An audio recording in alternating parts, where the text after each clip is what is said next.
नमस्कार विद्यार्थी मित्रांनो. स्वागत आहे तुमचं पुन्हा एकदा एम-पी-सी लायब्ररी या आपल्या यूट्यूब चॅनलमध्ये.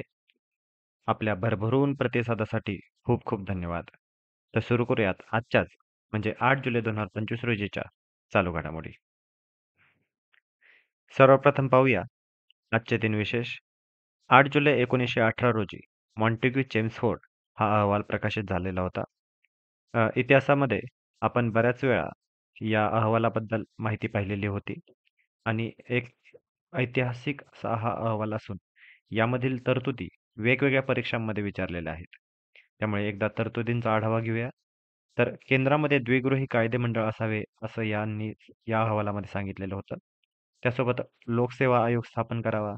प्रांतामध्ये द्विदल राज्य पद्धती म्हणजेच डायआर्की स्थापन करावी असेही या अहवालामध्ये सांगितलं होतं. दुसरा दिनविशेष आहे 8 जुलै 1859 रोजी चार्ल्स डार्विनने on the origin of species हे पुस्तक प्रकाशित केले होते. त्यामध्ये प्रसिद्ध एक सूत्र आहे जे आपण बऱ्याच वेळा वापरतो देखील. सर्व्हायव्हल ऑफ द फिटेस्ट हे त्यामध्ये नमूद केलेलं होतं. 8 जुलै 1964 रोजी आय-डी-बी-आय बँकेची स्थापना करण्यात आलेली होती. सुरुवातीला आर-बी-आय अंतर्गत ही बँक होती. त्यानंतर केंद्र सरकारच्या आधिपत्याखाली ही आली.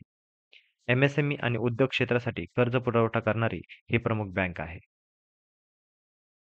तर आता सविस्तर आपल्या चालू घडामोडी आपण सुरू करूया. सर्वप्रथम पहिली सर्वात महत्त्वाची चालू घडामोडी म्हणजेच सब लेफ्टनंट आस्था पुनिया यांच्याविषयीची आहे. भारताच्या नौदलाच्या फायटर स्ट्रीम यामध्ये प्रवेश करणाऱ्या त्या पहिल्या महिला अधिकारी ठरलेल्या आहेत. फायटर स्ट्रीम ही लढाई विमान शाखा आहे. त्यामुळे वन लाइनर म्हणून हा खूप छान प्रश्न विचारला जाऊ शकतो. त्यामुळे ही एक महत्त्वाची फॅक्ट आपण लक्षात ठेवणं गरजेचं आहे. त्यासोबतच त्यांना विंग्स ऑफ गोल्ड हा सन्मान देखील नौदल उपप्रमुख रिअल ॲडमिरल जनरल जनक बेवली यांच्या हस्ते प्रदान करण्यात आला. फायटर स्ट्रीम ही नौदलातील सर्वात आव्हानात्मक आणि महत्त्वाची अशी शाखा आहे, जिथे अधिकारी लढाऊ विमानांवर प्रशिक्षण घेतात. आता आस्थापुनिया यांचा हा प्रवेश लिंग समानतेच्या दिशेने एक ऐतिहासिक टप्पा मानला जात आहे. याआधी वायुदलामध्ये महिला फायटर पायलट्स होत्या, परंतु नौदलामध्ये हा पहिलाच ऐतिहासिक प्रसंग आहे. त्यामुळे परीक्षेच्या दृष्टीने देखील ही खूप महत्त्वाची बातमी ठरते. लक्षात ठेवा, सब लेफ्टनंट आस्था पुनिया या नौदलाच्या फायटर स्ट्रीममध्ये प्रवेश करणाऱ्या पहिल्या महिला अधिकारी ठरलेल्या आहेत. जर इथे कन्फ्युजन करायचं झालं, तर कदाचित परीक्षेमध्ये नौदलाच्या ऐवजी वायुदल असंही देऊ शकतात. त्यामुळे लक्षात ठेवा, नौदलामध्ये फायटर स्ट्रीममध्ये प्रवेश करणाऱ्या त्या पहिल्या महिला अधिकारी ठरलेल्या आहेत. आता काही महत्त्वाच्या देखील गोष्टी आहेत, ज्या विविध परीक्षांमध्ये वन लाइनर म्हणून विचारल्या जाऊ शकतात आणि महिलांविषयी फॅक्ट्स असल्यामुळे याची विचारण्याची शक्यता खूपच जास्त आहे. त्यामुळे लक्षात ठेवा, मोहना सिंग या तेजस लढाऊ विमानाची पहिली महिला पायलट बनल्या होत्या. त्यानंतर अवनी चतुर्वेदी या Sukhoi fighter jet SU-30 MKI याच्या पहिल्या महिला ठरलेल्या होत्या. त्यासोबतच शुभांगी सिंग या राफेल विमान उडवणाऱ्या पहिल्या महिला ठरलेल्या होत्या. पहिल्या भारतीय महिला ठरल्या होत्या. लेफ्टनंट शिवांगी या भारतीय नौदलाची प्रथम महिला पायलट म्हणून ठरल्या होत्या. त्यानंतर भावना कांत या प्रजासत्ताक दिनाच्या परेडमध्ये भाग घेणारी पहिली भारतीय वायुसेनेची पहिली महिला पायलट ठरल्या होत्या. त्यानंतर कर्नल अंशू जामवाल या एअर डिफेन्स युनिटच्या कमांडिंग करणारी पहिली महिला अधिकारी बनली होती. त्यानंतर प्रतिभाताई पाटील या सुखोई 30 MKI मध्ये उड्डाण करणाऱ्या पहिल्या महिला राष्ट्रपती ठरलेल्या होत्या. तर या सर्व फॅक्ट्सवर वेगवेगळ्या परीक्षांमध्ये प्रश्न विचारण्याची शक्यता नाकारता येत नाही. त्यामुळे एकदा आपण आढावा घेतलेला आहे. आणि सध्यासाठी महत्त्वाचे म्हणजेच आत्ताच आपण पाहिलेली सब लेफ्टनंट आस्था पुनिया या नौदलाच्या फायटर स्ट्रीममध्ये प्रवेश करणाऱ्या पहिल्या महिला ठरलेल्या आहेत. ठीक आहे. पुढची महत्त्वाची बातमी आहे डिजिपिन संबंधित. आता डिजिपिन संदर्भात आपण मागील काही दिवसांमध्ये एक बातमी पाहिलीच होती, की भारतीय पोस्ट विभागाने आता पिनकोड ऐवजी डिजिपिन प्रणाली जाहीर केलेली आहे. म्हणजेच या अगोदर पोस्ट वापरताना जसं पिनकोड वापरलं जायचं, आता त्याऐवजी डिजिपिन ही प्रणाली वापरली जाणार आहे. आणि यात देखील 10 अंकी डिजिपिन शहर, गाव आणि घरचा अचूक पत्ता सांगण्यासाठी महत्त्वाचा ठरणार होता. त्याला प्रत्येक 4x4 मीटरला एक 10 अंकी डिजिटल पत्ता मिळणार होता. आणि इंडिया पोस्ट, IIT हैदराबाद आणि NRSC आणि इस्रोचे यांच्या सहकार्याने डिजिपिन हे जिओकोड केलेले डिजिटल पत्ता प्रणाली विकसित केली होती. आता आजची न्यूज आहे भारतातील पहिला डिजिटल घराचा पत्ता म्हणजे डिजिटल हाऊस ॲड्रेस हा जो प्रकल्प आहे, हा इंदोर, मध्य प्रदेश येथे सुरू करण्यात आलेला आहे. इंदोर महानगरपालिकेने हा सुरू केलेला आहे.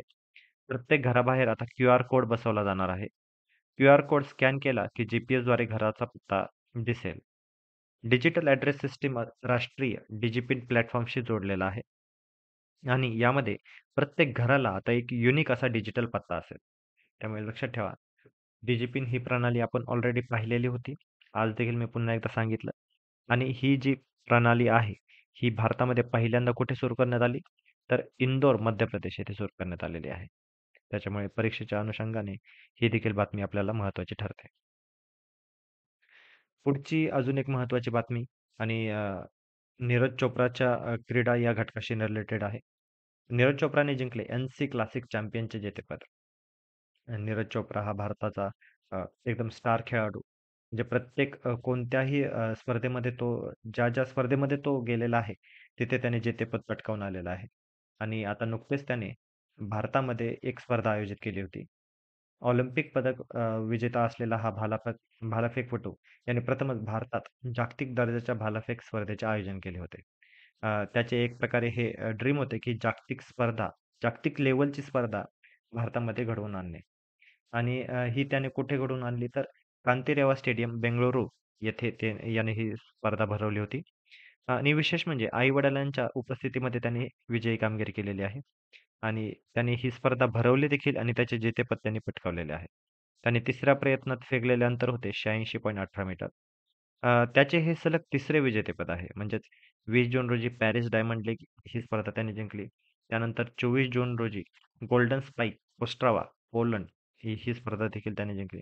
आणि त्यानंतर 6 जुलै रोजी एनसी क्लासिक जी भारतामध्ये झाली, ती देखील स्पर्धा त्याने जिंकलेली आहे. पुढची महत्त्वाची आणि क्रीडा या घटकाशी म्हणू शकता किंवा पर्सनॅलिटी रिलेटेड देखील एक न्यूज म्हणू शकता. कारण नुकतेच डिएगो जोटा याचे अपघाती निधन झालेले आहे.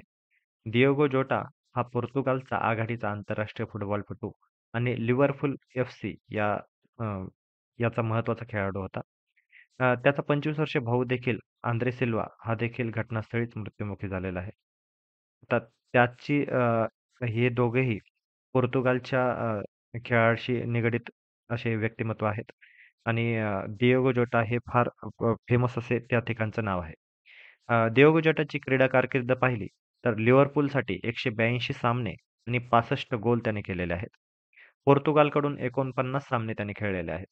तर UEFA नॅशनल लीगचा तो विजेता संघाचा तो भाग होता. म्हणजे जो 2019 आणि 2025 रोजी त्याने त्या संघाने ही जी स्पर्धा जिंकली होती, त्या संघाचा हा एक महत्त्वाचा भाग होता.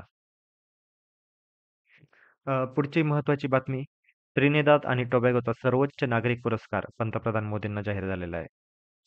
नुकतेच या अगोदर देखील घाना या देशाच्या कडे गेलेले असताना म्हणजे घाना देशामध्ये पंतप्रधान मोदींचा दौरा असताना घाना या देशाचा देखील त्यांना सर्वोच्च नागरी पुरस्कार भेटला होता. तर आता त्रिनिदाद आणि टोबॅगो येथील दौरा संपन्न करत असताना त्यांना या देशाचा देखील सर्वोच्च नागरिक पुरस्कार जाहीर झालेला आहे. आणि आजतागायत जगातील 25 देशांनी आपल्या देशाचा सर्वोच्च नागरी पुरस्कार देऊन त्यांना सन्मानित केलेले आहे. ही नक्कीच पंतप्रधान मोदींसाठी आणि एकंदरीतच भारतासाठी देखील ही अभिमानाची अशी बाब आहे. कारण वेगवेगळ्या परीक्षांमध्ये किती पुरस्कार भेटले, कोणत्या देशाचा पुरस्कार भेटला, असे देखील विचारले जाऊ शकते.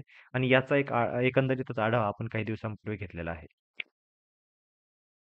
तर या होत्या आजच्या चालू घडामोडी. आजचा आता आपण एक प्रश्न पाहूया. भारतातील पहिला डिजिपिन प्रकल्प कोणत्या महानगरपालिकामध्ये सुरू करण्यात आलेला आहे? पुन्हा एकदा प्रश्न वाचतो. भारतातील पहिला डिजिपिन प्रकल्प कोणत्या महानगरपालिकामध्ये सुरू करण्यात आलेला आहे? पर्याय क्रमांक 1 आहे पुणे, पर्याय क्रमांक 2 आहे चंदीगड, पर्याय क्रमांक 3 आहे इंदोर आणि पर्याय क्रमांक 4 आहे मद्रास. तर आता नुकतीच आपण ही चालू घडामोडीची बातमी पाहिली. तर पहिला डिजिपिन प्रकल्प हा मध्य प्रदेश या राज्यामध्ये इंदोर महानगरपालिकेने सुरू केलेला आहे. त्याच्यामुळे पर्याय क्रमांक 3 हे बरोबर उत्तर आहे. आणि मी तुम्हाला तिथे सांगितल्याप्रमाणेच वन लाइनर म्हणून खूप सुंदर प्रश्न विचारला जाऊ शकतो. त्यामुळे ही आपल्याला गोष्ट किंवा ही बातमी आपल्याला माहिती असणं गरजेचं आहे. तर या होत्या आजच्या चालू घडामोडी. तर अशाच अधिकाधिक कंटेंटसाठी एम-पी-एस-सी लायब्ररी या आमच्या यूट्यूब चॅनलला फॉलो करायला विसरू नका. त्यासोबतच आम्ही इतर सोशल मीडिया प्लॅटफॉर्मवर देखील आहोत. टेलिग्राम असेल, WhatsApp असेल, Facebook असेल किंवा Instagram असेल. या सर्व प्लॅटफॉर्मवर आम्ही अवेलेबल आहोत. तर तेथे सर्व ठिकाणी आम्हाला फॉलो करायला विसरू नका. धन्यवाद.